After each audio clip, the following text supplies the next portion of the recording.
오늘 이제 마지막 이제 신약 5과입니다. 그래서 일반 서신과 예언서, 그래서 하나님 나라의 완성이라고 이렇게 되어 있습니다. 자, 우리 김순애 권사님께서 우리 맨 첫 페이지에 나와 있는 밑에 부분 한번 읽어주시면 감사하겠습니다. 네.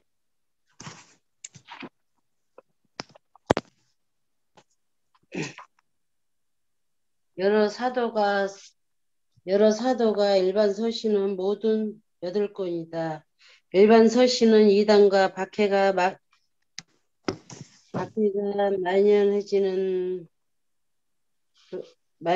만연해지는 후 당시대 초기에 하나님 백성, 특히 유대인, 기독교인에게 주어진 교훈들이 기록되어 있다. 이러한 일반 서신은 여러 사도의 신앙에 대한 교훈이라고 볼 수 있다. 신약의 마지막인 요한계시록은 요한이 pat모라는 섬에서 소아시아의 7 교회에 보내는 편지 형식으로 되어 있다. 하지만 사실 7 교회는 세상 모든 교회의 대표로서 이후 신약의 모든 교회에서 보내진 편지라 할 수 있다. 요한계시록은 하나님의 나라 그 과정을 보여주는 책으로 지금도 삼위일체 하나님께서 세상을 다스리시며 역사 속에서 진행된 하나님의 나라가 예수의 재림과 함께 완성될 것을 묵시적 환상을 통해 기록됐다. 네, 아멘. 감사합니다.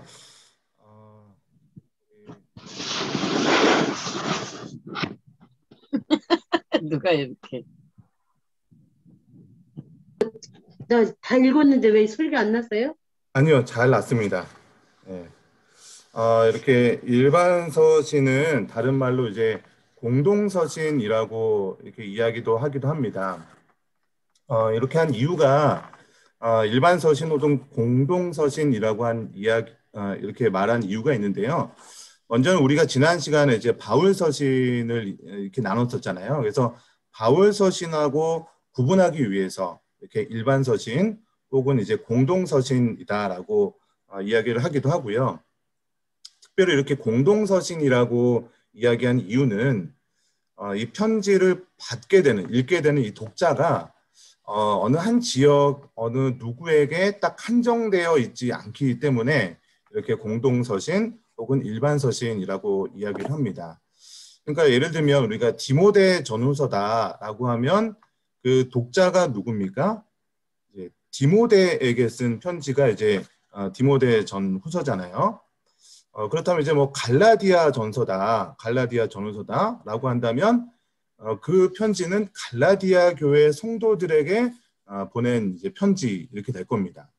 그런데 오늘 우리가 함께 나눌 일반 서신 중에 뭐 베드로 전후서 그리고 어떤 야고보서, 요한 1, 2, 3서 이런 일반 서신 공동 서신은 어느 지역이나 개인을 딱 뭐 지정해서 염두에 두고 있는 게 아니에요. 그래서 예를 들면 우리 베드로전서 1장에 보면은 이제 베드로가 내가 이제 누구고 누구한테 편지를 쓴다 그런 인사말이 나옵니다. 그 내용을 보시면 이런 말이 있어요. 예수 그리스도의 사도 베드로는 그러면서 나 베드로는 본도, 갈라디아, 갑바도기아, 아시아, 비두니아에 흩어지는 나그네들에게 편지를 쓴다. 이렇게 인사말로 내가 이런 여러 지역의 사람들에게 편지를 쓴다라고 기록을 하고 있어요. 그러니까 이렇게 일반 서신은요, 다양한 지역에 다양한 사람들에게 주는 어떤 일반적인 교훈들을 기록을 하고 있습니다.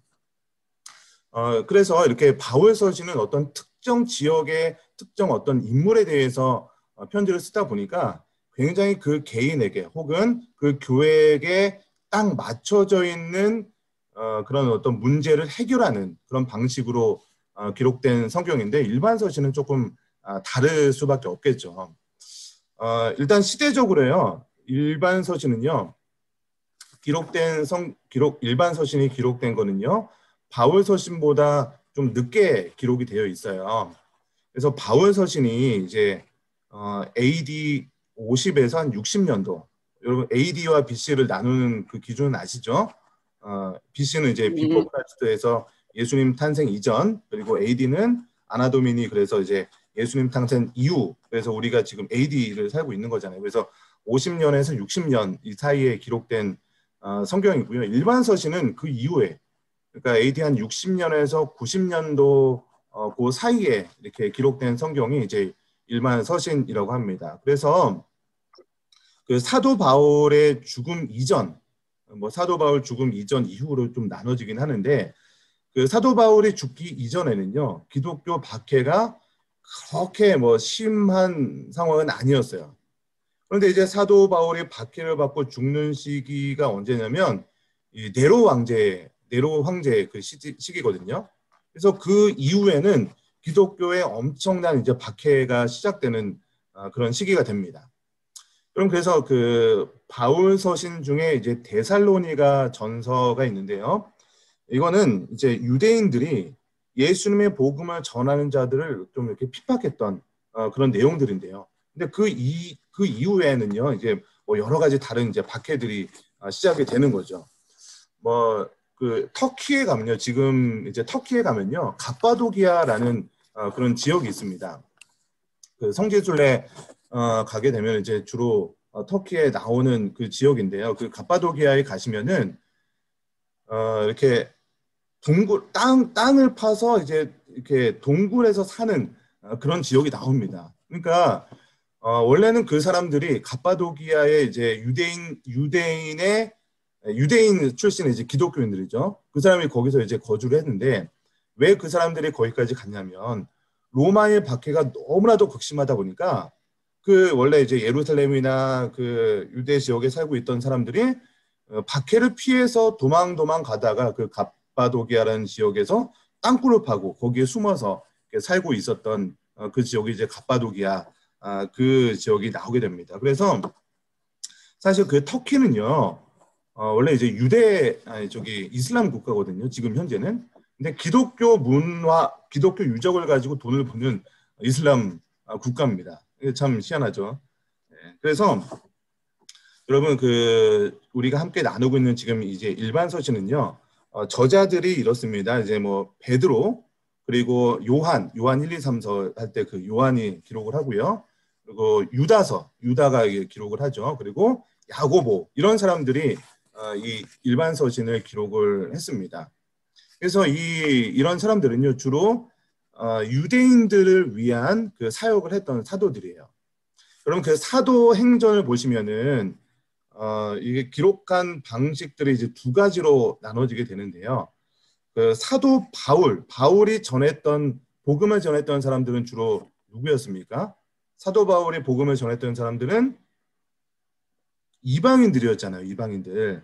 예, 그래서 이방인들을 위해서 사도 바울은 복음을 전했죠. 그리고 베드로나 뭐 야고보 뭐 이런 사람들은 유대인들을 위해서 복음을 전했던 사람들입니다.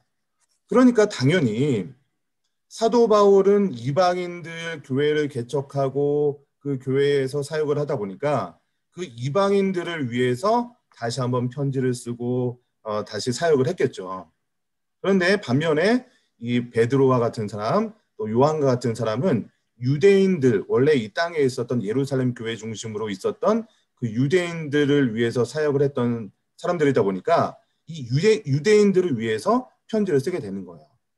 근데 그 유대인들이 처음에는 예루살렘을 중심으로 있었는데 로마의 어떤 박해가 심하다 보니까 그 사람들이 다른 곳으로 점점 이주를 해서 뭐 터키, 뭐 로마, 뭐 알렉산드리아, 우리 예전에 디아스포라 유대인 이런 말씀 드렸었잖아요.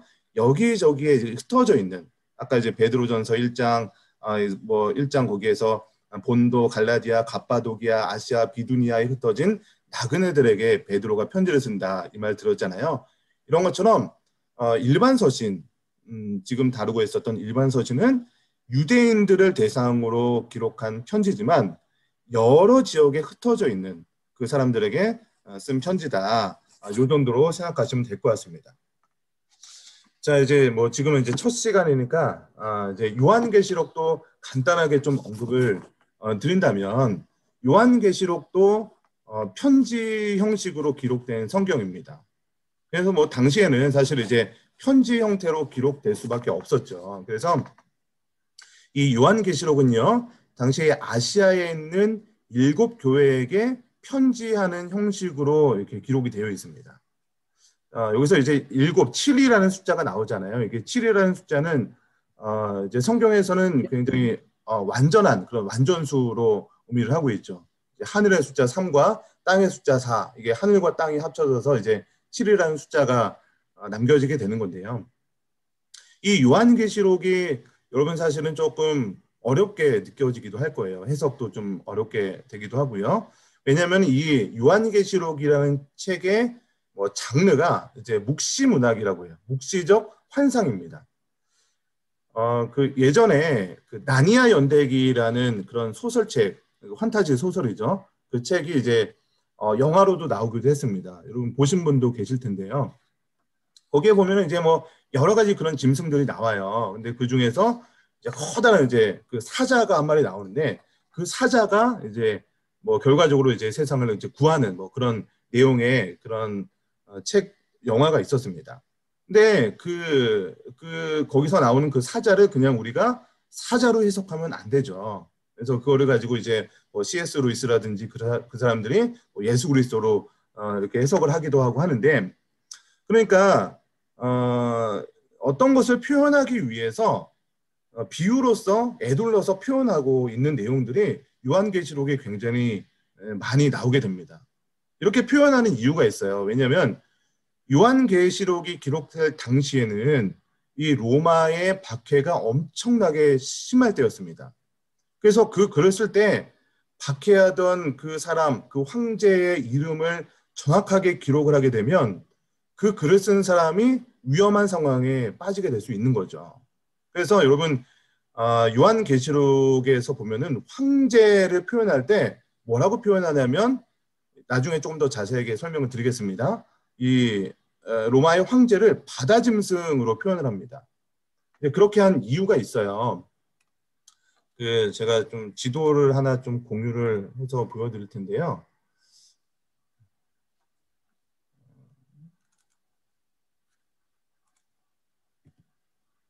네. 이게 지금 이제 로마의 지도입니다. 로마의 지도인데요.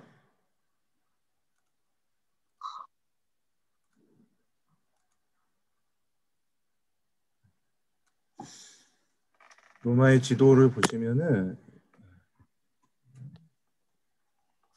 이렇게 이제 빨간 선으로 밑에 그리고 위에 이렇게 빨간 선으로 이렇게 칠해져 있는 게 이제 로마의 영토가 됩니다. 그래서 로마의 영토를 보시면 여기 중간에 이제 지중해라고 되어 있는 부분 있잖아요. 이렇게 이제 파란색 부분이 이제 지중해인데 이 부분이 이제 로마가 되는 거죠. 그래서 로마가 지중해를 중심으로 윗부분은 이렇게 라인강 그리고 다뉴브강 이렇게 있는데요. 여기 라인강이라고 이렇게 되어 있고요. 여기 이 부분이 이제 다뉴브강 이렇게 되어 있습니다.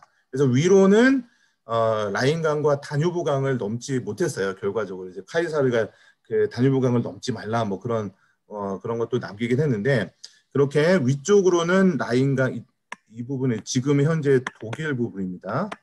독일 부분이고 이쪽에 뭐 지금의 헝가리 있는 그런 부분들인데 예전에 얼마 전에 뭐 헝가리의 다뉴브강에서 뭐 사람들 많이 빠져 죽고 막 그런 적 있잖아요. 그런 그 다뉴브강입니다. 그리고 밑으로는 여기 밑으로 이제 카르타고 밑으로는 여기가 이 지역이 사하라 사막이에요. 여기 다 사막지대입니다. 그래서 로마의 영토가 이제 사하라 사막 그리고 오른쪽으로는 여기 보시면은 이제 티그리스강, 유프라데스강 이렇게 되는데 유프라데스강까지.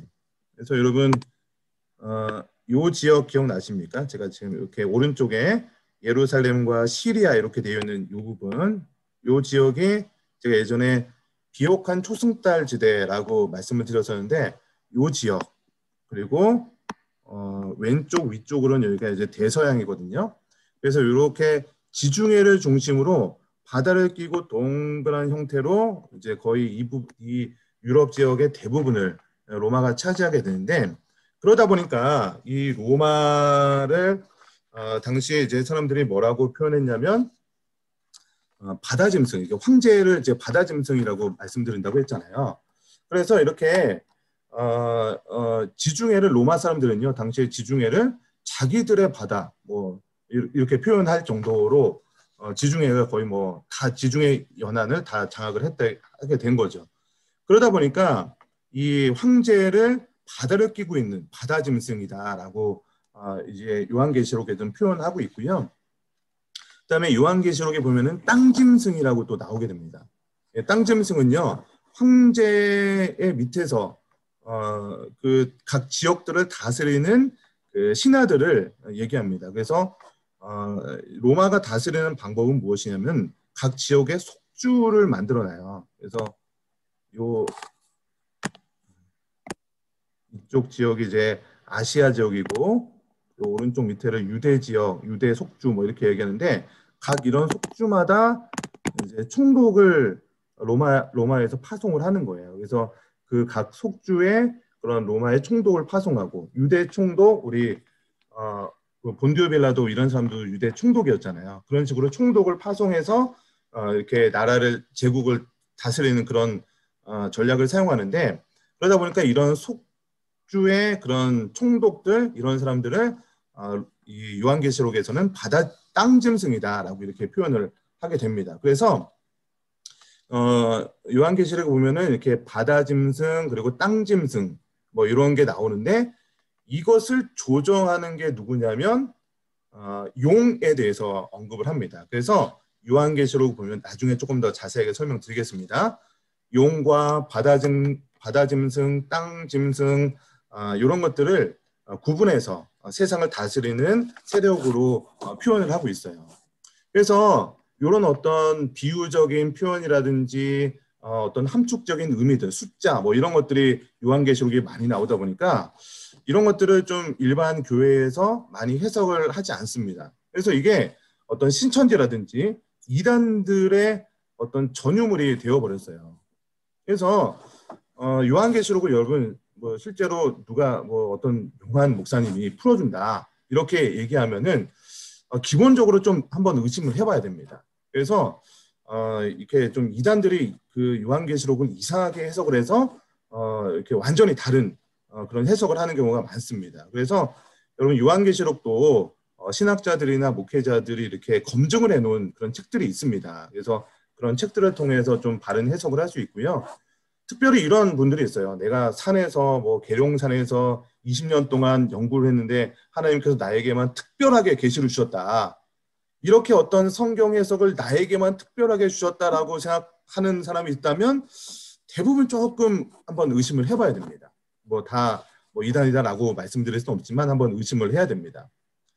이렇게 요한계시록이 어렵다고 생각을 할 수 있지만 사실 알고 보면 요한계시록도 그렇게 어려운 책은 아니라는 거죠. 우리가 어렵게 느낀 이유가 있어요. 이게 당시에 사용하고 있는 이 비유법들, 상징하는 그런 뭐 방법들, 이런 것들을 모르기 때문에 우리가 그 해석에 대해서 좀 어렵게 느껴지게 되는 거예요. 그래서 요한계시록이 보면은 좀 숫자들이 또 많이 나오잖아요. 그래서 특별히 여러분 666 하면은 뭐 어떻게 생각을 하고 계십니까? 666? 뭐 되게 좀 짐승의 숫자. 예, 짐승의 숫자. 그래서 그 막 예전에 그런 거 많이 했잖아요. 뭐 오맨 뭐 그런 영화도 있고 뭐 그런 네. 영화들의 영향인지 모르겠지만 우리 바코드를 666이다 이렇게 해석을 하기도 하고, 그래서 바코드 받으면 지옥 간다. 예, 그런 얘기도 한참 떠돌았었고요. 근데 요즘에 보면 이제 바코드 뭐 거의 마트에서 맨날 찍고 있잖아요. 예, 그리고 베리칩이라고 있어요. 베리칩이 뭐냐면은 그 굉장히 작은 마이크로 칩인데 그거를 이제 우리 몸에 이렇게 주입을 합니다. 투입을 해서 그거를 가지고 우리의 의학 정보를 다 기록을 하고 뭐 그런 것들이 있었어요. 베리칩이라고.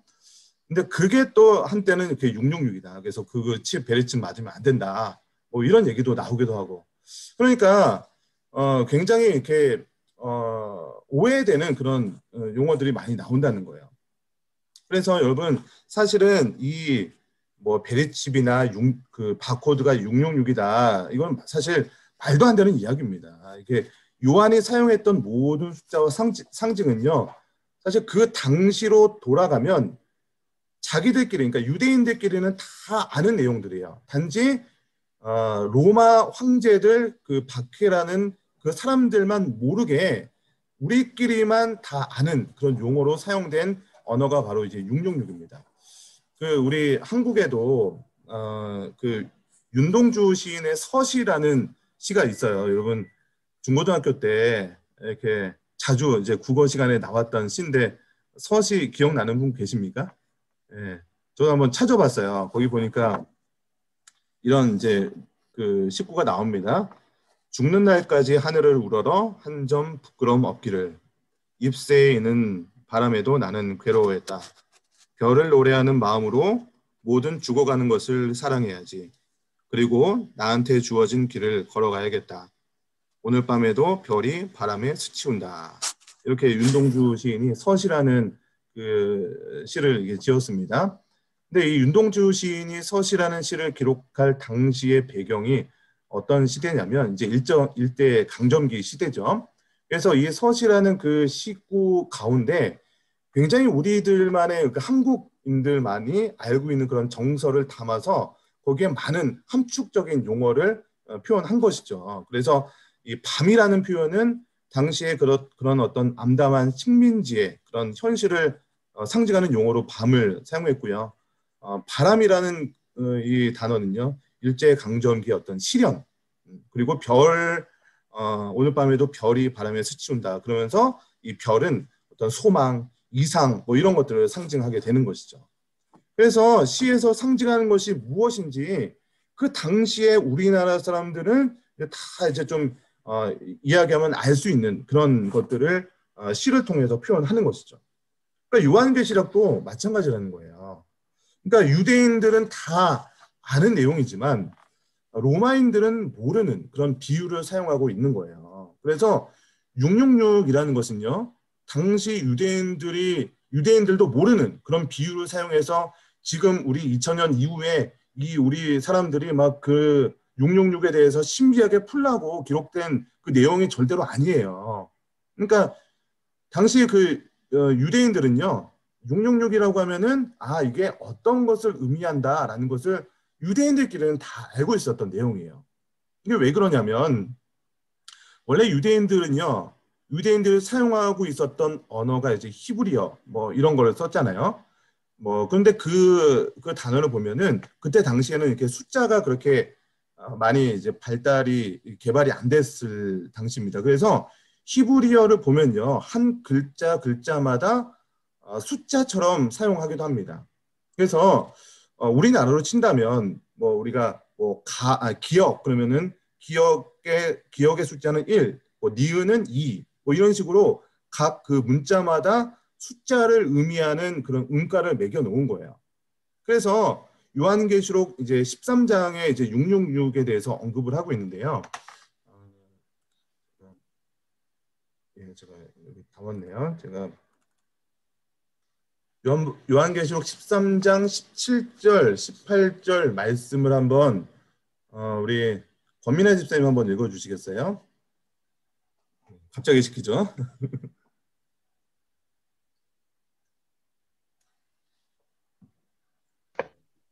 누구든지 이 표를 가진 자 외에는 매매를 못하게 하니 이 표는 곧 짐승의 이름이나 그 이름의 수라. 지혜가 여기 있으니 총명한 자는 그 짐승의 수를 세어보라. 그것은 사람의 수니 그의 수는 666이니라. 네, 감사합니다.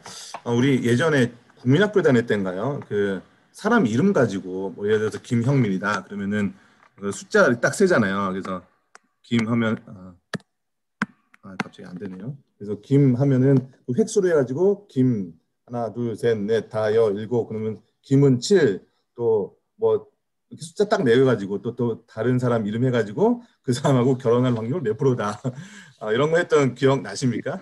네. 네. 예, 그런 것처럼 이렇게 음가가 있는 거예요. 여기 보시면은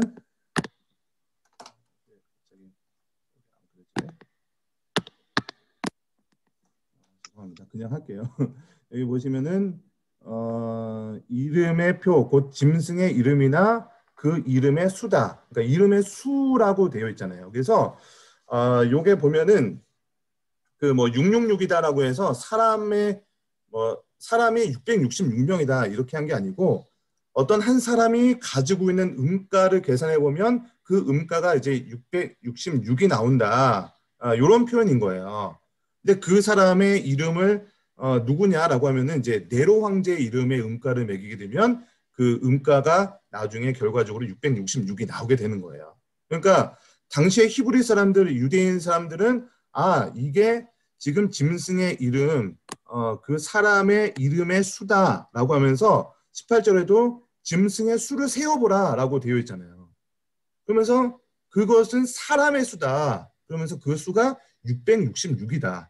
근데 그거를 우리는 이게 666이 뭐야 이렇게 할 수 있겠지만 그 당시의 사람들은 666 그러면은 그거를 음가를 계산해 보면은 역으로 그 숫자마다 암호처럼 그 히브리어 단어를 이제 매칭할 수 있는데 그걸 딱 읽어보면 네로 황제 이렇게 그 사람들은 해석할 수 있게 되는 거죠. 여러분 그래서 이 요한계시록 같은 이 성경은요 당시의 어떤 문화와 관습을 이해를 해야 그 요한이 어떤 의미로 기록한 것인지를 정확하게 알게 되는 것이죠. 그래서 유대인들이 자주 사용하던 이 용의 이미지가 있어요. 용의 이미지. 그래서 그 이미지도 이제 성경을 보시면은 12장 9절에 보면은 큰 용이 내쫓기니 옛뱀 곧 마귀라고도 하고 사탄이라고도 하는 이런 내용이 나오잖아요. 그러니까 큰 용 이런 거를 이제 용에 대한 이미지를 성경에서는 주로 이제 뱀, 마귀 이렇게 표현을 합니다. 우리 저기 어디야 창세기에서도 이제 뱀에 대해서 언급이 되잖아요. 사실 그 뱀이 표현되고 있지만 이 사탄 마귀로 이렇게 표현되고 있잖아요. 그런 것처럼 성경에서도요 이 용에 대해서 뱀에 대해서 이런 것들을 표현을 하고 있습니다. 그래서 유대인들이요 기존에 가지고 있었던 이미지를 가지고 이 묵시문학 요한계시록을 해석을 해야 올바른 해석이 나오게 되는 거예요. 그래서 우리 2000년대를 살고 있는 우리는요 그 당시의 상황을 가지고 어떤 영적인 의미가 있는지를 가지고 우리가 해석을 하고 그 내용을 가지고 지금 이 시대에 이것이 지금 이 시대에는 어떤 의미를 가지고 있는지 그렇게 적용을 해야 바른 적용이 되는 것이죠. 그럼 그래서 뭐 예전에 뭐 다빈치 코드 막 그러면서 이 요한계시록에 있는 내용들 최후의 만찬 뭐 그런 그림을 가지고 막 이런저런 암호로 뭐 이렇게 하면서 기독교에 대해서 굉장히 암호적으로 굉장히 특이하게 해석하는 것들이 있었는데 그런 식으로 해석을 하면 안 되는 거죠. 자, 우리 이제 좀 페이지를 넘어가서요. 좀 이제 기본적인 내용은 언급을 끝내고요. 일반 서신으로 좀 들어가 보도록 하겠습니다. 우리 책 페이지로는 74페이지죠. 네, 일반 서신의 기록 목적이라고 되어 있는데요. 우리 홍영숙 권사님께서 1번 기록 목적 한번 좀 읽어주세요.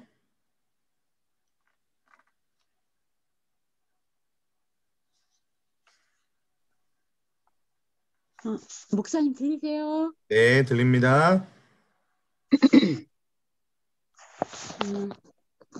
기록 목적. 일반 서신이 기록된 시기는 바울 서신보다 후대로 바울의 사역 말기부터 기독교 박해가 더욱 광범위해졌다. 게다가 넓은 지역의 복음이 확장되면서 각 지역의 철학과 우상 숭배의 풍습들과 결합된 많은 이단적 가르침이 퍼지고 있었다. 이 문제들을 해결하기 위해 흩어진 성도들에게 가르침이 필요했다. 네, 감사합니다. 그래서 지금 보시면은 기록된 시기가 아까도 잠깐 언급했지만 조금 바울 서신보다는 좀 늦습니다. 그래서 기독교 박해가 굉장히 심해졌을 때 그때부터 기록한 서신이고요. 좀 이렇게 박해가 있다 보니까 많은 지역에 퍼져 있는 유대인들을 위해서 기록을 한 성경이다 이렇게 생각하시면 되고요. 자, 대상이 있습니다. 우리 박순남 권사님 2번 대상 한번 좀 읽어주세요.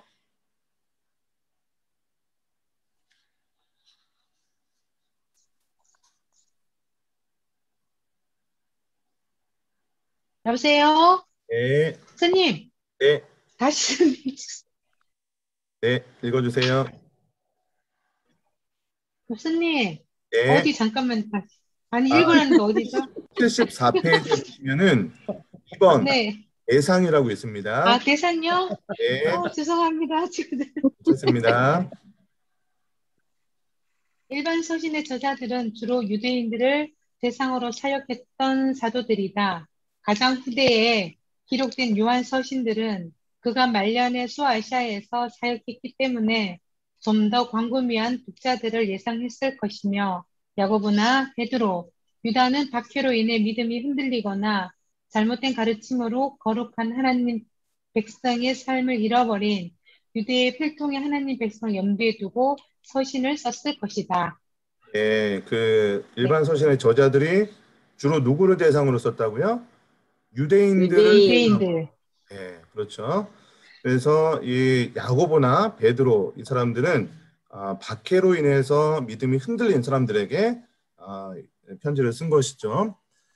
그래서 여러분 그 박해에 대한 문제 그리고 이단적 가르침에 대한 문제를 해결하기 위해서 전체적인 그런 이런 문제들, 그러니까 어떤 특정 지역에 있는 문제가 아니라 전체적으로 지금 이 유대인들 당시에는 박해에 대한 문제 그리고 여러 지역에 퍼지다 보니까 그 지역에 살고 있었던 어떤 헬라 문화와 어떤 영지주의 뭐 이런 것들을 통해서 이단적인 가르침들이 같이 이제 혼용이 되게 되는데 그런 문제를 해결하기 위해서 쓴 서신이 좀 이런 일반 서신이다 이렇게 생각하시면 좋을 것 같습니다.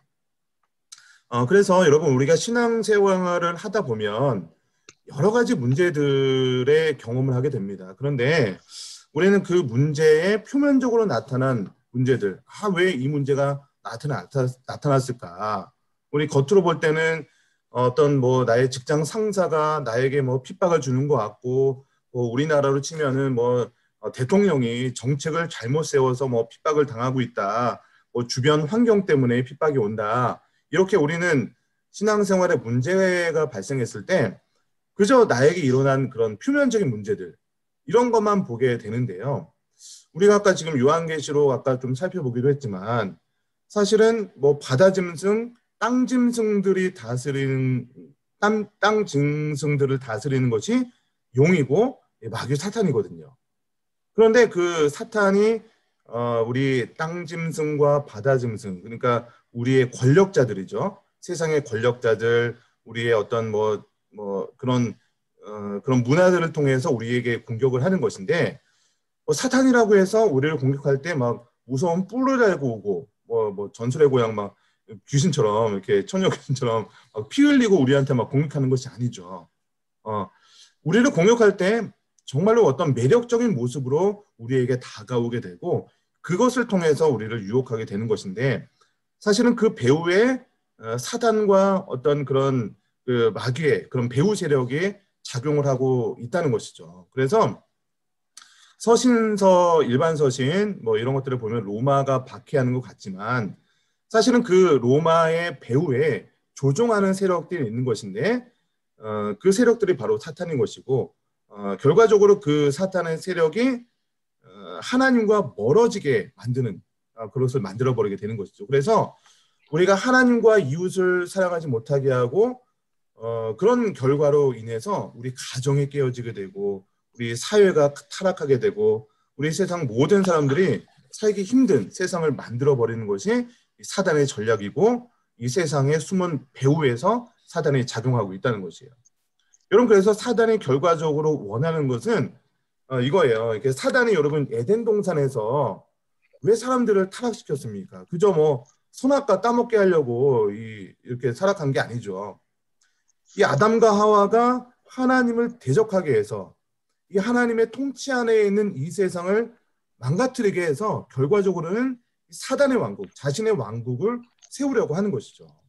여러분, 그래서 사단은요, 이 자신의 왕국을 세우기 위해서 우리 인간들을, 사람들을 여러 가지 방법을 동원해서 넘어뜨리려고 유혹을 하고 있는 거예요. 그래서 그럼 사단은요, 우리 인간들의 연약한 부분이 무엇인지 아주 귀신같이 아는 것이죠. 예, 그래서 어떤 사람이 돈에 연약한 사람도 있어요. 그럼 그 사람에게는 돈으로부터 계속해서 시험을 하는 거예요. 넘어뜨리려고 유혹을 하는 거죠. 어떤 사람들은요, 어떤 명예욕에 굉장히 약한 부분이 있어요. 그러면 그 사람은요, 한 번 넘어가도 그 부분을 또 이렇게 공격을 하는 거죠. 어떤 사람은 어떤 성적인 유혹에 굉장히 연약한 사람이 있다면 계속해서 그걸로 틈만 나면 그걸로 공격을 하고, 그래서 그 사람을 공격해서 넘어뜨려서 하나님의 통치에 순종하지 못하게 하고, 하나님의 통치를 순종하지 못하게 하는 것뿐만 아니라 결과적으로는 사단의 통치에 순종하게 만드는, 그렇게 만드는 것이 바로 사단이라는 것인데, 우리는 그 배후를 좀 인식하지 못할 때가 많이 있다는 거죠. 자, 한 페이지 넘어가시면 75페이지에 일반 서신의 특징이라고 되어 있습니다. 우리 장정옥 권사님께서 3번 75페이지 3번 특징 한번 좀 읽어주세요. 일반 서신의 저자들은 바울처럼 특정한 교회나 지도자들에게 보낸 것이 아니기 때문에 특정한 문제에 대한 답변보다는 그 시대 성도들의 신앙을 위한 일반적 교훈이 담겨 있다. 일반 서신은 광범위하게 극심해지는 박해와 잘못된 이단적 가르침에 의해 하나님의 백성의 거룩한 삶에 대한 사명이 깨지지 않도록 성도들을 독려하는 중요한 가르침들이다. 감사합니다. 일반 서신은 이렇게 여기도 나왔지만 광범위하고 일반적인 교훈을 전하고 있었죠. 그래서 물론 여러분 일반 서신도 그 시대를 담는 내용 안에서 기록이 됩니다. 그래서 아까도 말씀드리지만 로마의 박해라는 시대적인 문제, 그리고 이단적인 문제, 이런 당시의 전체적인 문제로 설명을 하고 있습니다. 그러면서도 특별히 어떤 박해 이단에 대해서 우리 이 내용을 참고해서 다음 도표의 빈칸을 채워보라. 그래서 이게 칼로 자르듯이 이 성경은 무조건 박해만 나온다 이렇게 보진 않지만 전체적으로 주로 이제 야고보서 같은 경우에는 박해를 다루고 있다 이렇게 표현하기도 하고요. 베드로 전서 그리고 히브리서 이런 성경은 주로 어떤 이제 베드로 전서 같은 경우도 로마의 박해가 시작되었을 때 이런 일들에 대해서 다루게 되고요. 히브리서도 좀 이런 박해의 문제들에 대해서 좀 언급을 하고 있습니다. 그리고 이단에 대한 부분을 언급하는 성경은 히브리서도 이렇게 히브리서 같은 박해, 이단 같이 언급을 하고 있고요. 베드로 후서 같은 경우에는 처음에는 베드로 전서는 교회 외부에서 오는 이 로마의 박해들에 대해서 좀 이렇게 설명을 했던 성경이라면 베드로 후서는 그런 박해는 견뎠는데 견디다 보니까 예수님께서 재림한다고 했는데 재림이 안 되는 거죠. 그래서 시간이 지나고 나면서 어떤 재림이 없다라는 그런 이단들이 들어오게 되고 그 이단에 대해서 설명하는 그런 내용들이 되게 되고요. 요한 1, 2, 3서도 마찬가지고 유다서 이런 것들도 어떻게 보면은 이 이단에 대한 그런 문제를 해결하기 위해서 기록한 성경이다라고 이야기할 수 있을 것 같습니다. 그럼 그래서 야고보서 1장 2절 말씀을 보면은 딱 인사말을 하고 나서 처음에 언급한 내용이 이 내용이에요. 내 형제들아 너희가 여러 가지 시험을 당하거든 온전히 기쁘게 여기라. 이렇게 시작을 하는 거예요. 그러니까 야고보가 염두에 두고 있는 사람은요. 지금 여러 가지 박해를 통해서 시련을 당하고 있는 사람들을 염두에 두고 성경을 기록하고 있는 것이죠. 그리고 요한 1, 2, 3서 같은 경우는요. 예수님이 하나님의 아들이시고 그리스도라는 것을 부인하는 자들이 누구냐 그러면서 당시의 이단들에 대해서 언급을 하는 내용들이 나옵니다. 그래서 이렇게 일반 서신을 보시면은 박해에 대한 부분들 그리고 이단에 대한 부분들 이런 부분이 언급이 되고 있음을 보게 됩니다. 자, 우리 72번 우리 일반 서신 각 권의 내용을 정리해 보자 이렇게 나와 있는데요. 자, 서신서들은 하나님 나라의 백성으로서의 신앙과 삶에 대해서 교훈하고 있다. 각 권별로 핵심 말씀을 통해서 이 교훈이 어떻게 다루고 있는지를 정리해 보고자 한다. 그러니까 여러분 그 서신서는요 전반적으로는 하나님 나라 백성의 신앙과 그리고 삶에 대한 부분들을 다루고 있는 것이죠. 기본적으로는. 자, 우리 먼저 히브리서를 볼까요? 우리 76페이지죠. 히브리서를 보시면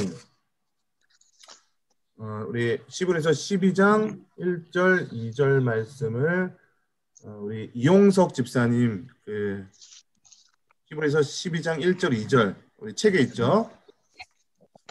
교재에 있습니다. 76페이지 교재에 있는 말씀 좀 읽어주세요. 모든 무거운 것과 얼매기 쉬운 죄를 벗어버리고 인내로써 우리 앞에 당한 경주를 하며 믿음의 주요 또 온전하게 하시는 이의 예수를 바라보자.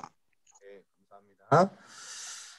여기 보시면은 모든 무거운 것은 아마도 이제 로마의 박해를 이야기하고 있는 것 같습니다. 그리고 얼매우기 쉬운 죄 이런 것들은 유혹들을 이야기하는 것이죠. 그래서 그런 무거운 것에 얼매이기 쉬운 것에 넘어지고 있는 그런 상황이라는 것이죠. 왜 지금 이 사람들이 히브리서를 읽는 독자들이 왜 이런 것들에 넘어지고 있을까?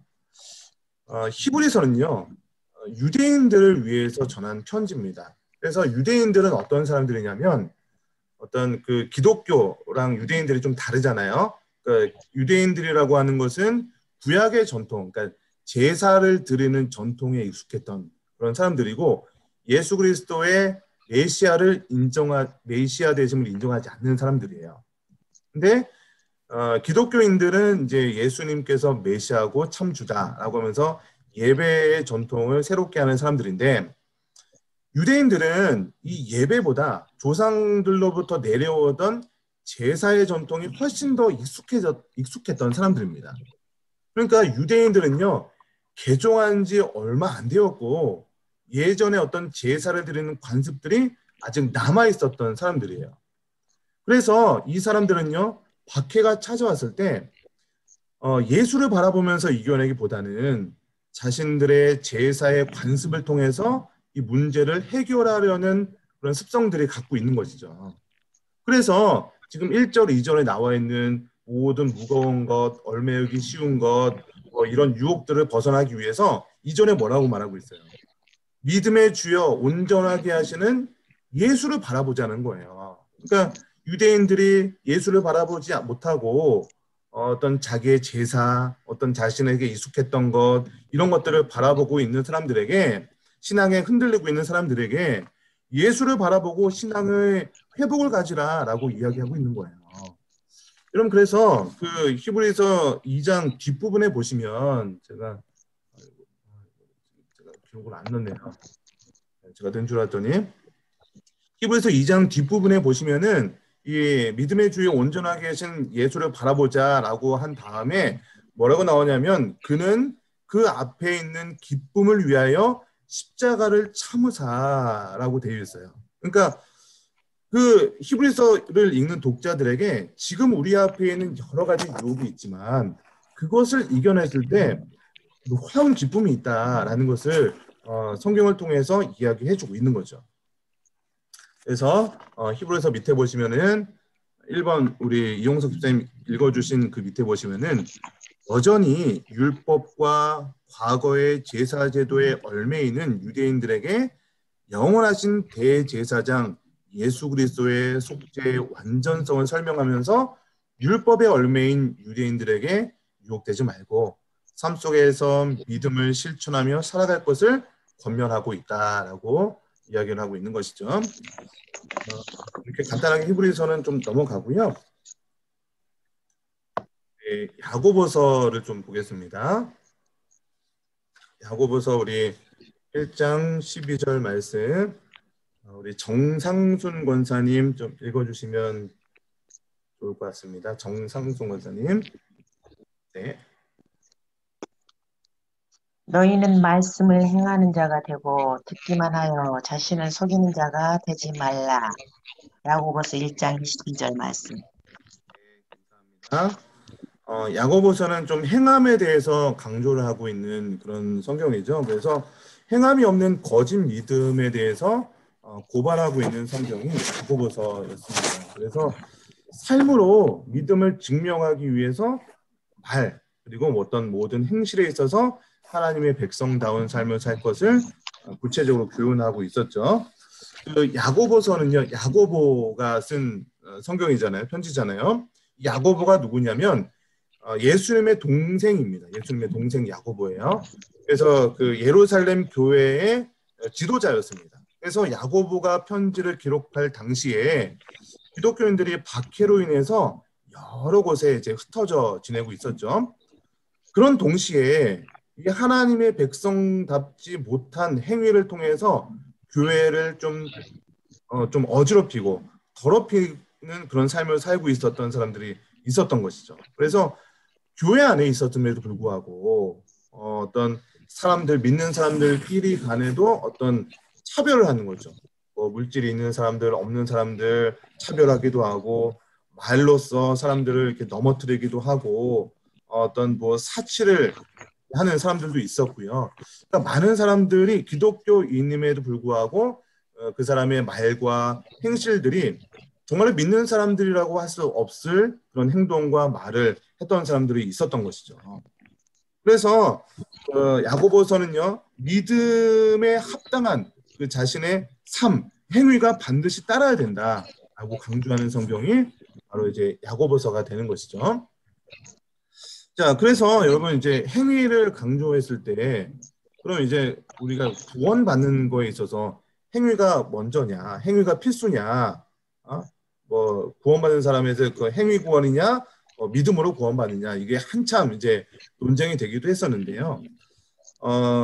야고보서가 행위에 대해서 강조하고 있지만 행위를 해야만 구원받는다, 구원의 필수 조건이다라고 이야기하고 있는 것은 절대로 아닙니다. 그래서 구원받은 사람이라면 반드시 선한 행위가 따라야 된다, 이런 정도의 의미로 생각하면 좋을 것 같습니다. 그래서 우리가 계속해서 우리 성경관통에서 강조하고 있는 것 있잖아요. 우리가 하나님의 주인됨을 인정하는 삶을 살아야 한다, 그런 말씀 많이 드렸잖아요. 그래서 그 어떤 우리가 그 백성 땅 주권 그 말씀 드렸었죠. 그래서 하나님의 백성됨은 그저 하나님의 영역인 거예요. 우리가 그 가운데 하나님의 주권을 지키면서 살아갔을 때에 우리에게 복이 이루어지는 것이지, 그 구원의 관계가 단절되는 것은 또 별도의 문제라는 거예요. 하나님의 영역이라는 거예요. 그러니까 우리가 어떤 행위를 했기 때문에 구원을 받는다, 못 받는다, 우리가 판단할 수도 없는 거고요. 구원의 문제는 오직 하나님의 영역이기 때문에 우리는 그저 이제 구원받은 성도라고 우리는 믿고 그렇게 행동할 뿐이라는 것이죠. 그래서 야고보서는 이 정도의 행위에 대해서 강조하고 있다, 이렇게 이해하시면 좋을 것 같습니다. 자, 우리 베드로 전후서라고 되어 있는데요. 여러분, 베드로 전서랑 이제 후서가 좀 나눠지게 되잖아요. 근데 베드로 전서랑 베드로 후서가 조금 다르게 좀 기록이 되어 있습니다. 이게 베드로 전서 같은 경우는 제가 한참 이제 베드로 전서 후서 이렇게 설교하기도 했었는데, 베드로 전서는요, 로마 네로 황제의 박해가 엄청나게 심했을 때 기록된 성경이에요. 그래서 그런 박해가 있다 보니까 이 고난의 문제에 대해서 아까 제가 처음에 이제 베드로 전서 1장 2절 이렇게 언급해 드리기도 했는데, 당시에 있는 그 로마의 박해 가운데 있었던 흩어져 있는 유대인들에게 이 베드로 사도가 이 고난의 문제를 어떻게 해결할 것인가, 이런 부분들을 좀 다루고 있는 성경이 베드로 전서입니다. 근데 특별히 이 베드로 전서를 보시면은 고난을 이겨내기 위해서 이 베드로가 강조하고 있는 것이 무엇이냐면 유대인들의 정체성을 강조합니다. 그러면서 구약 성경을 인용하는 것을 보게 됩니다. 우리 여기 교재에 보시면은 그 베드로전서 2장 9절 말씀을 인용하고 있어요.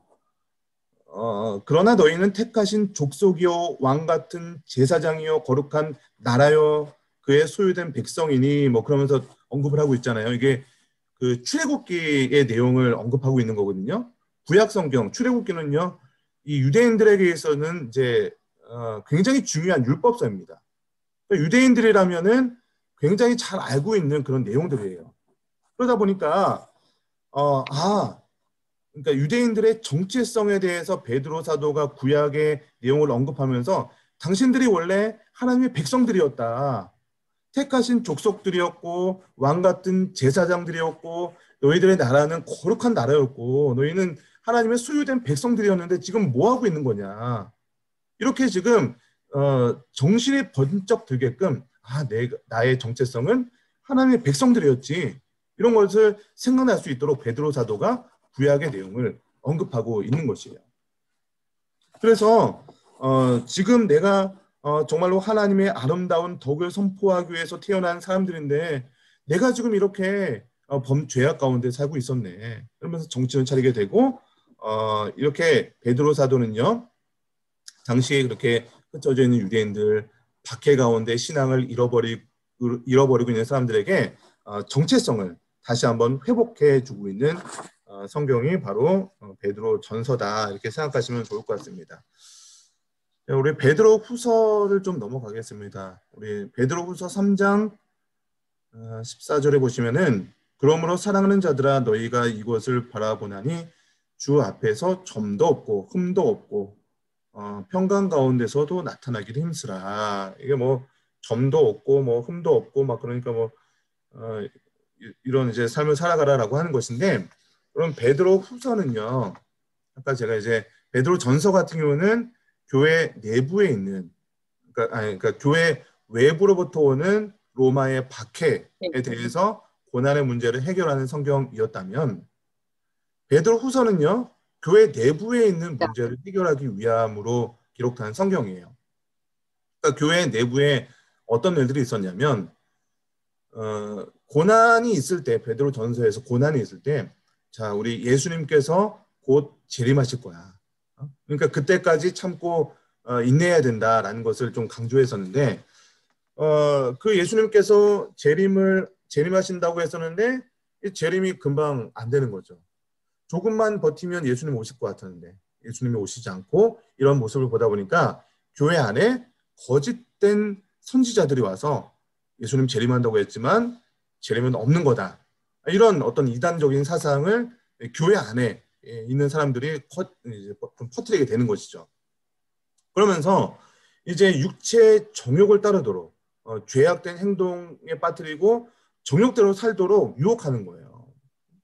그래서 이 재림이 늦어지다 보니까 이런 문제가 발생했고 이것을 이런 백성들에게 베드로 사도는요. 예수 그리스도를 아는 지식에까지 자라가야 된다라고 하면서 이 문제를 해결하려고 했던 모습들을 보게 됩니다. 자, 우리 요한 1, 2, 3서 같은 경우는 우리 좀 많이 잘 안 다뤘던 성경이었던 것 같은데요. 한 구절만 좀 읽어볼까요? 우리 두 번째 요한 2서 1장 6절 말씀 우리 최근민 집사님 우리 한번 읽어주시겠어요?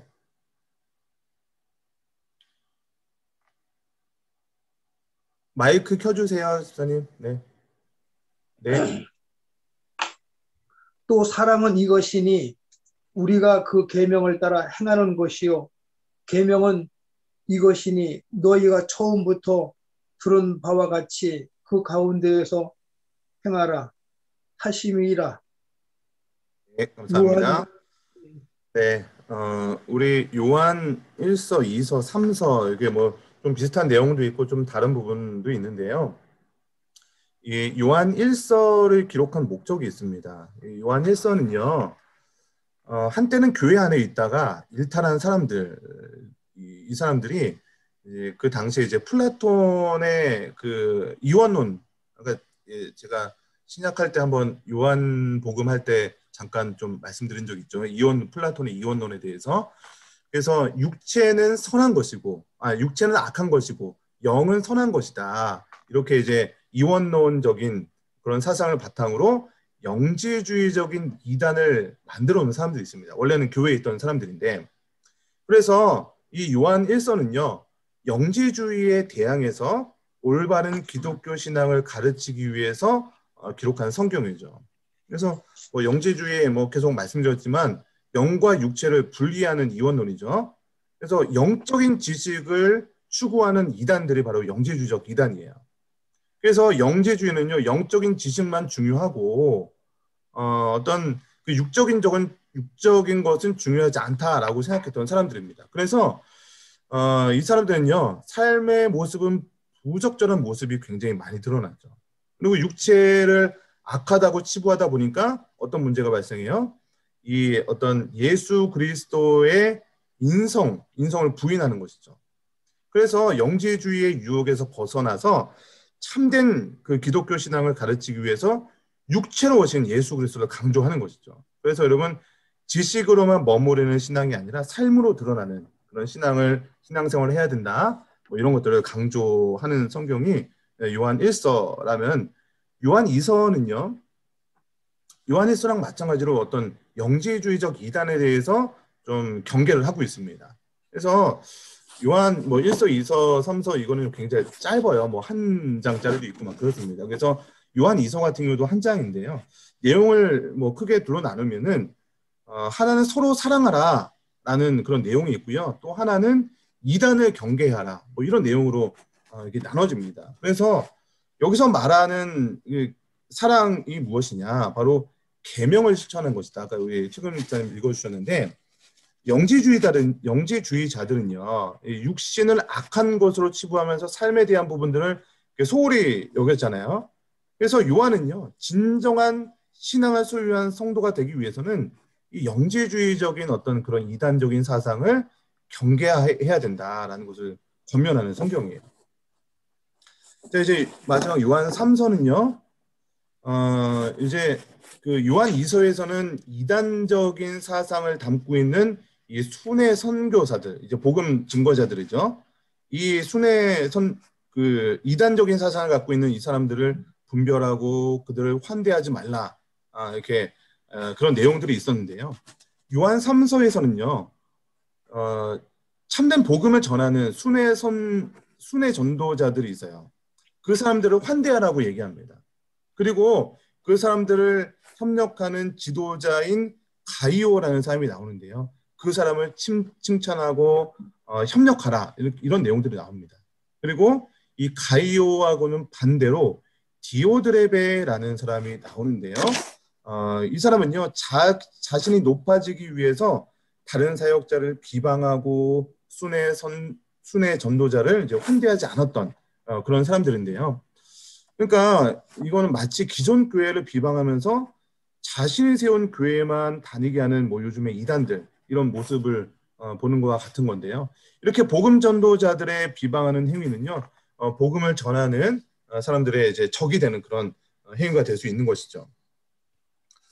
자, 우리 마지막으로 유다서를 보시면요.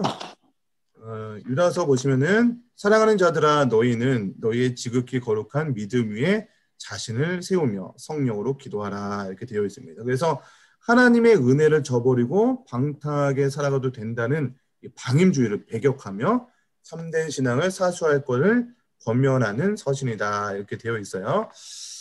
자, 우리 유다가 어떤 사람이냐면 야고보의 동생이에요. 아까 예수님의 그 동생이죠. 그래서 예수님의 형제인 유다예요. 그래서 이 유다도요, 초대교회의 지도자 중에 한 명이었습니다. 그래서 이 편지는요, 경건하지 않은 행위를 통해서 악한 영향을 미치고 있었던 사람들을 경계하는 것이죠. 그리고 정욕을 제어해야 된다. 그리고 성령에 충만한 경건한 성도가 되어야 된다는 것을 강조하고 있었던 성경이 유다서입니다. 그 유다서 1장 4절에 보시면은 이런 내용이 있어요. 제가 여기 제가 든다고 하고 않는 것 같은데, 이런 말씀이 있습니다. 이는 가만히 들어온 사람 몇이 있음이니라, 이런 내용이 있거든요. 그러니까 가만히 들어왔다는 것은 무엇이냐면, 그러니까 그 주변에 있었던 그 당시의 사람들이, 이 사람들이 들어왔다는 것을 잘 몰랐다는 것이겠죠. 그러니까 이 사람들이요, 교회 안에 있으면서도 고상한 모습으로 그리고 유식한 모습으로 말씀을 잘 풀어주는 사람들이었어요. 근데 그런 모습들 때문에 많은 사람들이 이들이 하는 말과 어떤 뭐 그 말씀을 푸는 모습에 넘어가고 있었는데, 이 사람들이 굉장히 큰 이제 이단들이었던 것이죠. 그래서 여러분, 우리가 성경 관통 오늘 마지막 시간이기도 하지만 기본적으로 우리가 말씀에 대해서 풍성하게 알 필요가 있어요. 그러니까 이단에 빠지는 분들이 주로 어떤 분들이냐면 굉장히 이제 하나님에 대한 열심이 있는 분들이에요. 열심이 없는 사람들은 이단에 빠지지도 않아요. 그냥 이단. 관심이 없 뭐 성경에 대해서 관심도 없고 그냥 그런 사람들인데요. 이단에 빠지는 사람들을 보면요, 굉장히 열정이 많은 사람들이에요. 근데 또 한편으로 보면 마음의 상처를 좀 쉽게 받는 분들이 있습니다. 근데 그런 분들인데 성경적인 지식은 없어. 근데 이런 사람들에게 말씀을 막 강조하면서 이렇게 잘 알려주는 것처럼 하면 그 사람들이 좀 이단에 넘어가게 되는 경우가 많이 발생하는 것이죠. 여러분, 그래서 우리가 이게 성경 관통 이렇게 좀 하고 있지만, 여러분, 우리가 이 과정이 끝나더라도 좀 성경을 좀 잘 읽고 전체적으로 설교 말씀이라든지 우리 또 큐티 이렇게 하고 있잖아요. 그래서 이런 것들을 계속해서 지속적으로 할 필요가 있습니다. 그래서 이렇게 유다서 같은 경우에는 이렇게 성령의 충만한 삶을 살 수 있을 것을 좀 강조하고 있고요. 이제 좀 정리를 해보겠습니다. 지금까지 공부한 내용을 다음 도표에 정리해보라라고 되어 있죠. 제가 화면을 좀 공유해서 하겠습니다. 자, 우리 히브리서는 이제 어떻게 정리하고 있습니까? 우리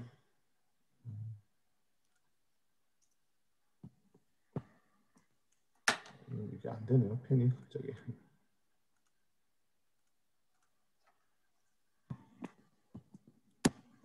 펜이 안 먹어요. 이상합니다. 그냥 하겠습니다. 히브리서는 영원하신 대제사장 예수에 대해서 기록을 했다라고 하는데,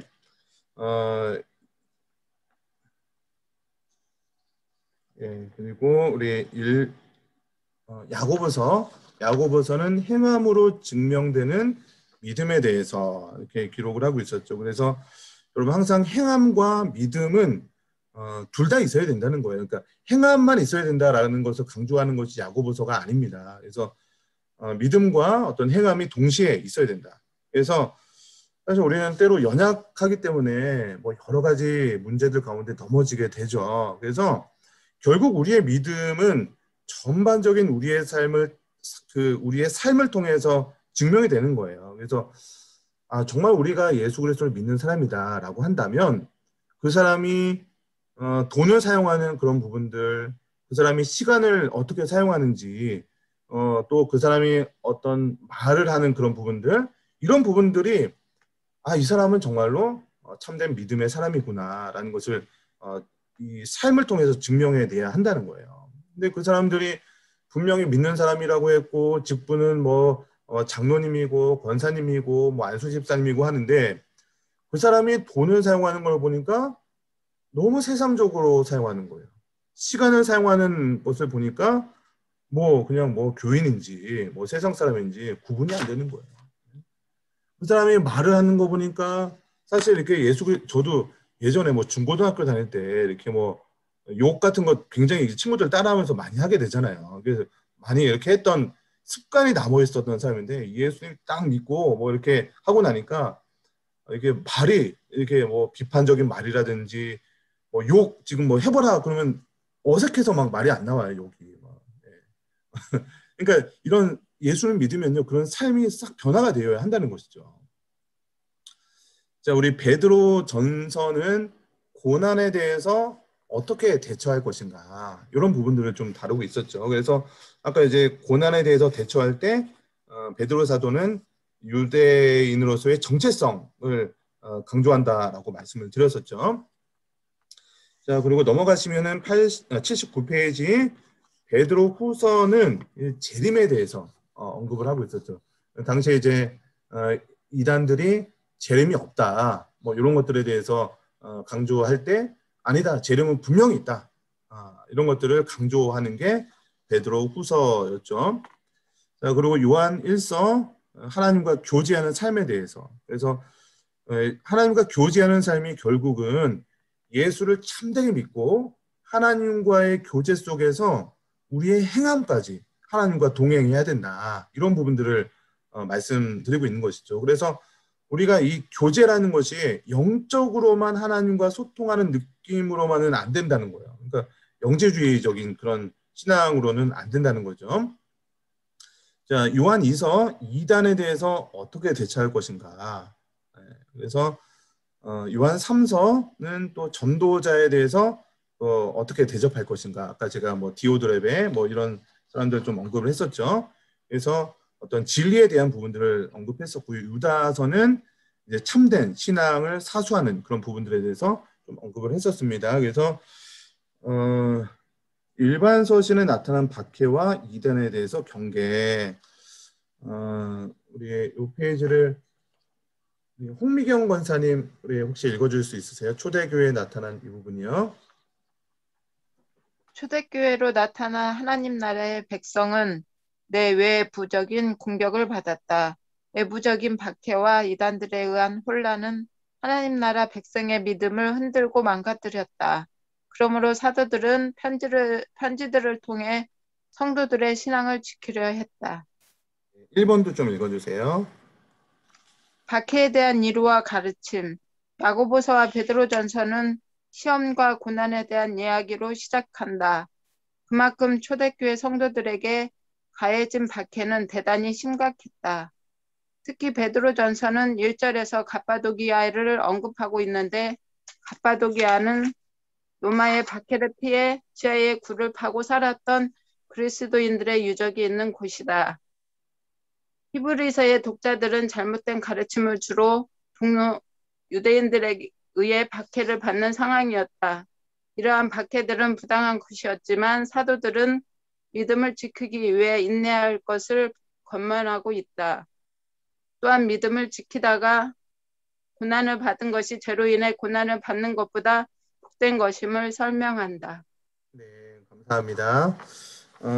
그러니까 지금 일반 서신은 박해에 대한 문제, 이단에 대한 문제 이런 것들을 전체적으로 좀 언급하는 내용들이라고 할 수 있고요. 아까도 뭐 잠깐 이제 갑바도기아 이렇게 말씀드렸었는데 박해를 피해서 이런 삶까지 살았다는 것이죠. 정말 이 갑바도기아는요 거의 뭐 황무지예요. 사실은 황무지인데 얼마나 로마의 박해가 심했으면 이 유대 지역, 아까 이제 비옥한 초승달 지대에 속하는 게 유대 지역이잖아요. 그런 좋은 땅을 냅두고 어떤 황무지와 같은 그런 지역에 땅을 파고 들어가서 얼마나 힘든 삶을 살았겠습니까? 뭐 땅굴 속에서 뭐 햇빛도 제대로 안 들어오는 곳인데 그런 곳에서 이렇게 삶을 살았다는 것이죠. 그런데 이 사람들은 이렇게 로마의 박해 가운데서도 자신들의 신앙을 지키기 위해서 자신의 삶의 터전을 버리면서까지 신앙을 지켰는데 우리의 어떤 기독교 신앙은 어떤지 한번 돌아봐야 될 것 같아요. 지금 뭐 코로나로 인해서 기독교가 뭐 박해를 받고 있다, 뭐 예배를 뭐 이렇게 한다, 뭐 여러 가지 이렇게 하고 있는데 참 어떻게 보면은 우리가 지금 받고 있는 이 박해는 사실 어떤 생명의 위험을 받고 있는 그런 박해는 아니잖아요. 그래서 기독교인들이 어떻게 보면 기독교 안에서 교회 안에서도 조금도 어떤 손해를 보려고 하지 않습니다.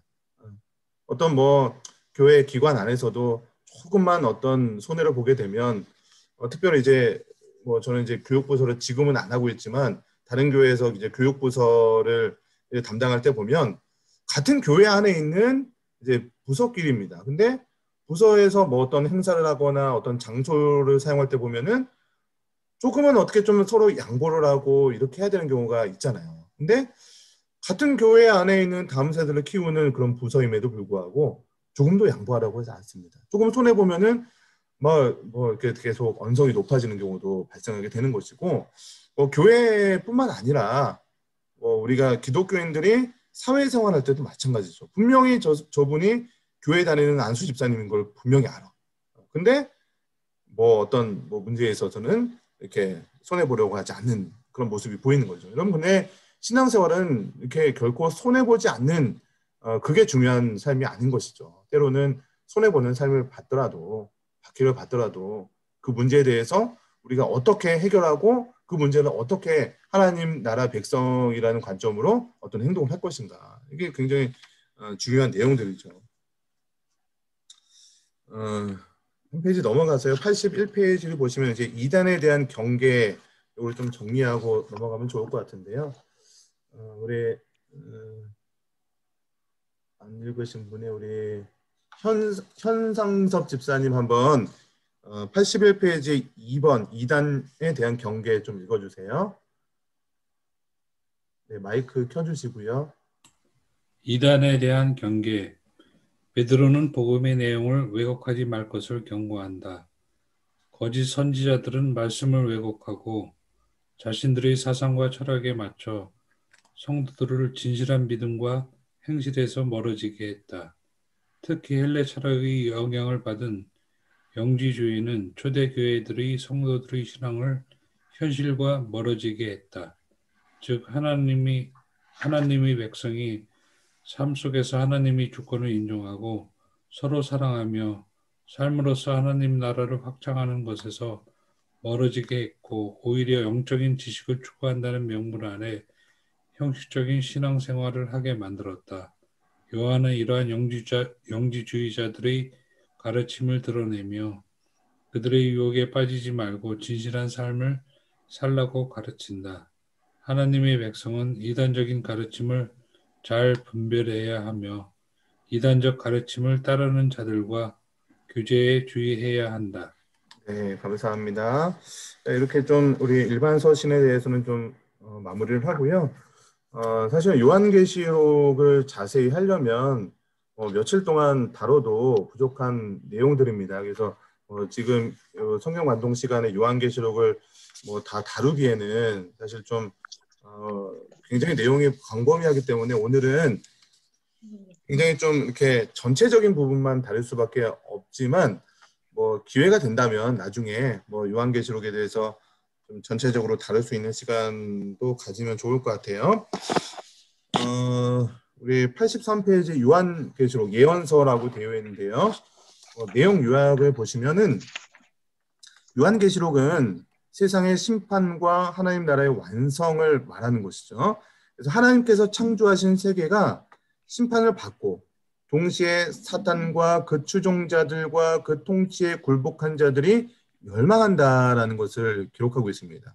그래서 이 과정 속에서 삼위일체 하나님과 하나님을 대적하는 가짜 삼위일체로서의 사단 그리고 그 추종자들에 대한 기록을 하고 있어요. 그래서 이 사이에 성도들은 인내하고 믿음을 요청받게 되는 것이죠. 그래서 결국 사단과 그 세력은 몰락하고 하나님 나라를 소망하고 믿음을 지키는 진실한 하나님의 백성이 구원을 받는다라는 것을 이야기하고 있어요. 그래서 이 요한계시록을 기록할 당시는 로마가 이제 다스리고 있는 이 세계였잖아요.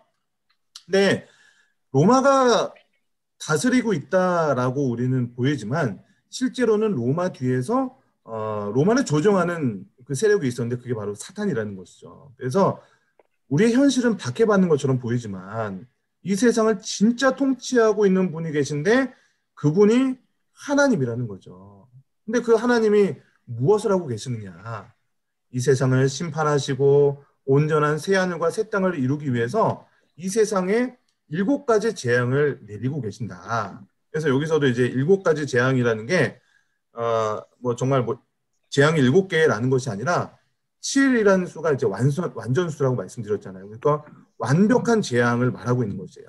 그래서 계시록을 보다 보시면은 굉장히 무서운 어떤 그런 내용들이 많이 나옵니다. 강의 3분의 1이 피로 변하고 바다가 어떻게 변하고 물고기들이 다 죽고 이런 굉장히 끔찍하고 무서운 그런 그 내용들은 영화로 표현한다면 굉장히 무서운 영화가 나올 수 있을 것 같은데 그런 내용들은 결국 이 세상은요 하나님의 통치가 작동되고 있다는 것을 보여주는 거예요.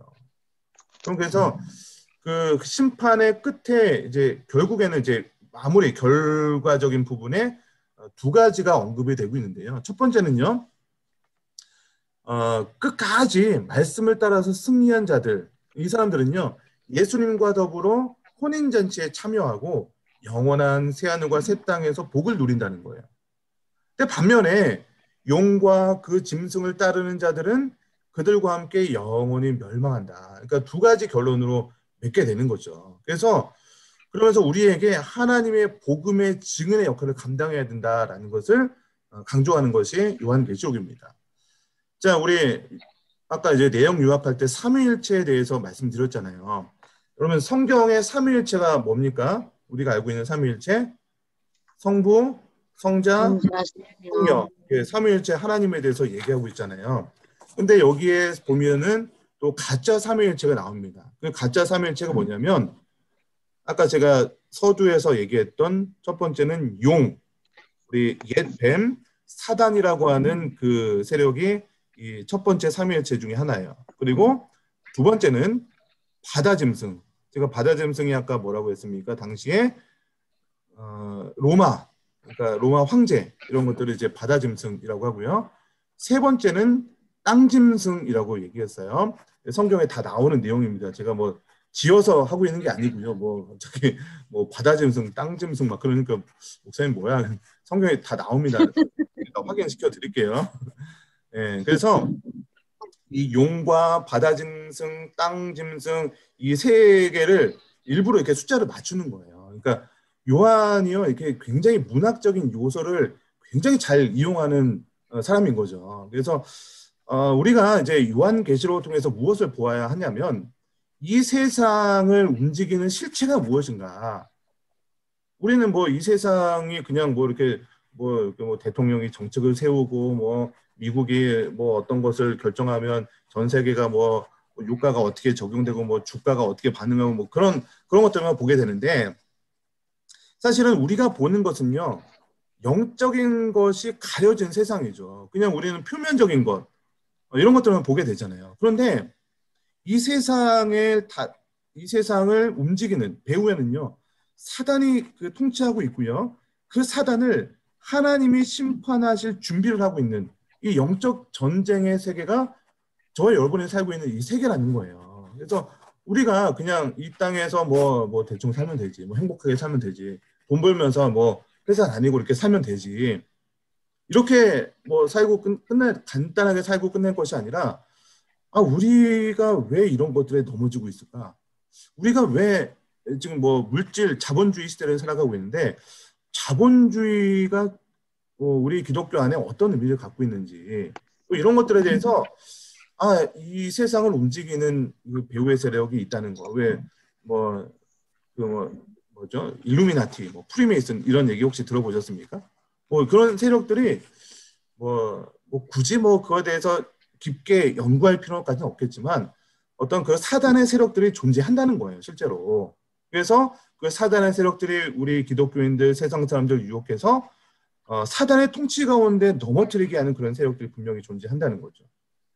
반면에 분명히 그와 반대되는 세력으로 하나님께서 우리 기독교인들을 통해서 복음을 전하고 진리를 수호하면서 하나님 나라를 이루려는 반대의 일들이 적용하고 있고 요한계시록의 결론에 가서는 그 사단의 세력은 이미 결박된 존재라는 거죠. 그래서 그들이 망하게 되는 것을 보여주고 있습니다.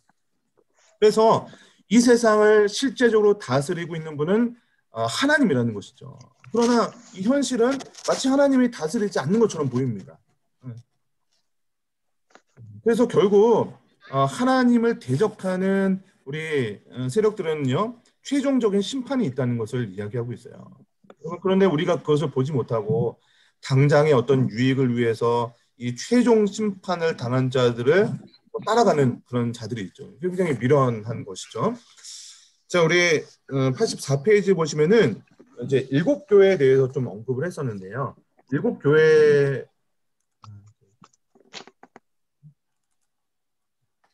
화면을 좀 공유하고요. 자, 7교회 편지를 보내는데 7교회가 이제 빨리 넘어가겠습니다. 에베소, 서머나, 버가모, 두아디라, 사데, 빌라델피아, 라오디가야. 이 지역이 이제 아시아에 보내는 7교회라고 하잖아요. 그래서 왜 여기를 이제 아시아라고 하나? 예, 이 지역을 아시아라고 뭐 우리가 살고 있는 여기 사실은 이제 유럽 쪽이잖아요. 터키 지역이잖아요. 근데 우리는 이 성경 당시에 왜 아시아라고 했냐?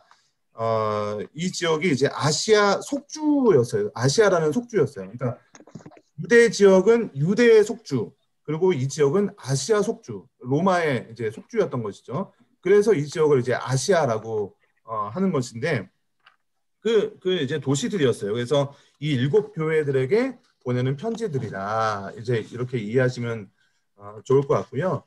이제 요한계시록의 전체적인 그 도표입니다. 요 안에 이제 요한계시록이 이제 다 언급이 되고 있는데요.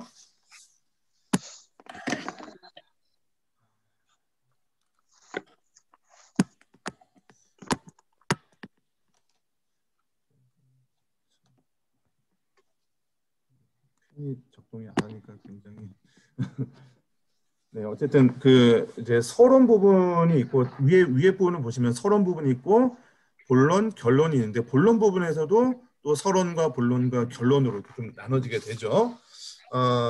이제 서론 부분에 보면은 예수님이 어떤 분인가, 뭐 이제 흰 옷을 입고 있고 눈은 불꽃 같고 뭐 발은 주석 같고 입에서 검이 나오고 뭐 이런 예수님의 특성에 대해서 설명하고 있습니다. 그래서 그러면서 이제 7 교회에 대해서 언급을 하고 있죠. 그래서 그 7 교회에 각각 다른 예수님이 등장을 한 것이죠. 뭐 예를 들면 뭐 이제 살아있으나 죽은 것 같은 그 교회는 예수님께서 입에서 검이 나오는 예수님의 모습으로 이렇게 나오기도 하고요. 그래서 뭐 여러 가지 그 7 교회에 대해서 언급을 하고 있습니다. 그래서 이 예수님에 대한 환상의 모습이 7 교회의 문제를 지적을 하고 그들에게 회개를 촉구하고 이기는 자에게 상급을 준다. 뭐 이런 내용이 나오고 있습니다. 그래서 본론의 서론 부분에 예수 그리스도의 7 교회에 대한 편지에 대해서 나오고요. 그 중간의 내용들을 보면 성전 환상, 그리고 7개의 인, 7개의 나팔, 그리고 7개의 대접, 이런 부분이 나옵니다. 그래서 그렇다고 해서 그러니까 재앙들이 이렇게 많다는 거예요. 뭐 그 이제 7개의 인을 뗄 때마다 어떤 재앙이 나오고 7개의 나팔을 불 때마다 어떤 재앙이 나오고 7개의 재앙이 담겨 있는 대접이 부을 때마다 그 재앙이 일어난다. 이런 내용들이 언급이 되어 있는 건데요. 이제 중요한 거는 우리 12장에서 14장에 용과 도 짐승에 대한 부분들이 이 세상을 다스리는 그 이제 보이지 않는 그 세력들, 제가 아까 용과 바다 짐승, 땅 짐승 요 이야기를 드렸잖아요. 그 내용이 사실은 12장에서 14장에 언급이 되어 있었던 내용들입니다. 여기에 666 그런 내용도 나오는 거고요. 여러분, 그래서 이런 부분들이 이제 결과적으로 가시면 이제 결론 부분에 이제 바벨론에 대해서도 언급을 하고 있고요. 그래서 우리가 이제 사단의 세력들이 이제 바벨론, 그러니까 사단의 세력들이 살고 있는 도시를 이제 바벨론으로 언급을 하고 있거든요. 결론 부분에 가시면은. 그래서 그 바벨론을 뭐라고 표현하냐면 음녀라고 표현을 합니다. 그래서 음녀의 그런 이미지가 어떤 게 있어요? 굉장히 이제 쾌락을 줄 것 같은 그런 이미지, 성적인 그런 이미지가 있잖아요. 그래서 이 바벨론, 그러니까 세상의 세력들은요, 우리들에게 좋은 것을 줄 것 같은 그런 모습으로 나온다는 거죠. 굉장히 매력적이고 우리들에게 쾌락을 줄 것 같고 기쁨을 줄 것 같고 행복을 줄 것 같은 모습이 이 바벨론, 음녀의 모습이지만 실제적으로 음녀에 가게 되면 몰락을 하게 된다는 것이죠. 여러분, 그래서 우리가 어떤 세상의 기쁨, 세상의 그런 만족들을 누리게 되게 되는 그 바벨론으로 가게 되면 결국은 우리는 멸망하게 된다. 이런 것들을 우리 요한계시록을 통해서 보여주고 있습니다. 뭐 요한계시록을 이렇게 좀 자세하게 하면 뭐 더 재밌긴 한데 뭐 저는 재밌지만 여러분들 입장에서는 좀 어려울 수도 있을 것 같기도 합니다. 그래서 요 정도로 마무리하고요. 마지막 부분들 마무리하겠습니다. 우리 86페이지 보시면 이 요한계시록은 현재적이며 동시에 미래적인 책이다. 이렇게 되어 있어요. 그래서 우리의 현재를 다루고 있으면서도 우리 과거에 또 그리고 우리의 미래 어떤 그런 부분에 대해서 언급을 하고 있고요. 맨 마지막 페이지만 정리하고 마무리하겠습니다. 우리 87페이지 신약 성경 우리 복음서와 사도행전은 과거적인 복음이고 기록 범위가 어떻게 되느냐. 예수님의 탄생부터 승천까지 그리고 이제 바울의 로마 선교까지 그래서 그 박해를 받기 전까지 부분이 이제 복음서와 사도행전에 기록이 되어 있습니다. 그리고 서신서는요.